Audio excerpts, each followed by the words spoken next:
Your Excellency, Ms. Amira Al-Fadil, the Commissioner of Social Affairs, African Union Commission, Excellency Ms. Grasa Machel, the Chairperson, International Board of Trustees of ACPF, Dr. Asefa Bekali, the Founder and Executive Director of ACPF, Excellency Mr. Bankole Adeyo, the Ambassador and Permanent Representative to the AU and UNECA, Federal Republic of Nigeria, Mrs. Naniki Mekwe, Chairperson, African Committee of Experts on the Rights and Welfare of the Child, Mr. Salim Amin, Chairman, Camirapex, Chairman also, Mohammed Amin Foundation, distinguished guests, Excellencies, good afternoon and welcome to this important event. Plan International would like to congratulate the African Child Policy Forum on the launch of the African Report on Child Wellbeing 2018. The reports come in line with ACPF commitment to realize a more child-friendly and accountable Africa, evidenced by today's launch of the 2018 edition of the report. The report uses a robust, rights-based statistical methodology, the Child-Friendliness Index, to measure and track progress in the commitment of African governments to children. That gives clear ranking to the states, their performance in this regard, where 52 African countries are scored and ranked accordingly. Plan is very encouraged and pleased to be associated with ACPF and their remarkable work, in particular our historic collaboration on matters that affect and impact on the rights and well-being of children, particularly girls. Our two organizations have a relationship that goes a long way back, and which has been both of us jointly support common positions that provide opportunities, spaces, and voices for boys, girls alike, and also for young people. Being invited to make a statement on the special occasion affirms the bond that has existed since Plan International supported the formation of ACPF, and which has grown to the one of the most authoritative children's forum in Africa and beyond. We acknowledge that this edition of the 2018 report comes at a time when Africa is experiencing a mix of fortunes.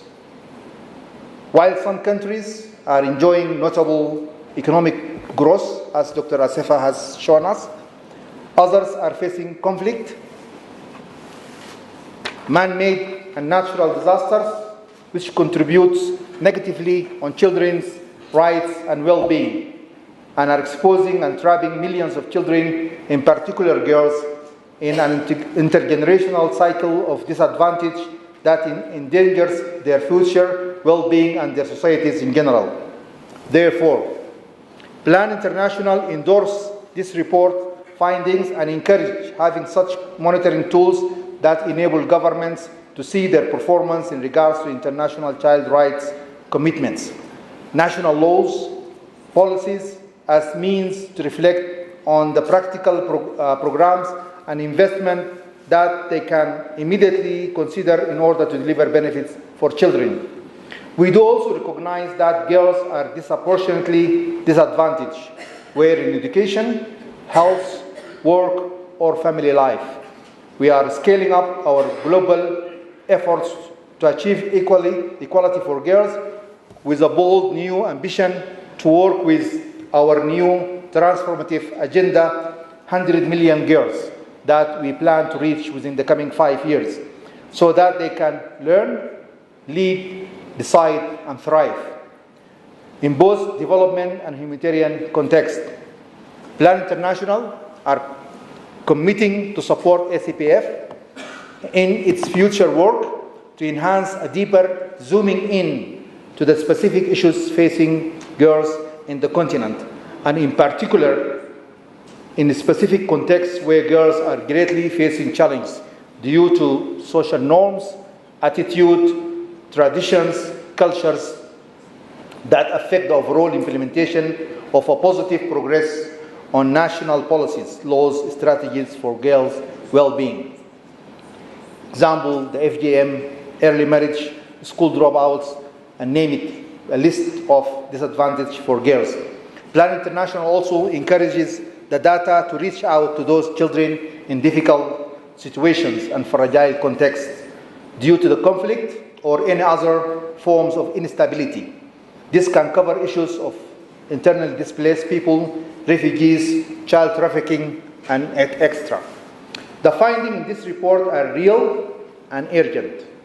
Plan International firmly encourages governments to develop and execute national strategies that will facilitate and strengthen the implementation and monitoring of children's rights in legislative and policy decisions.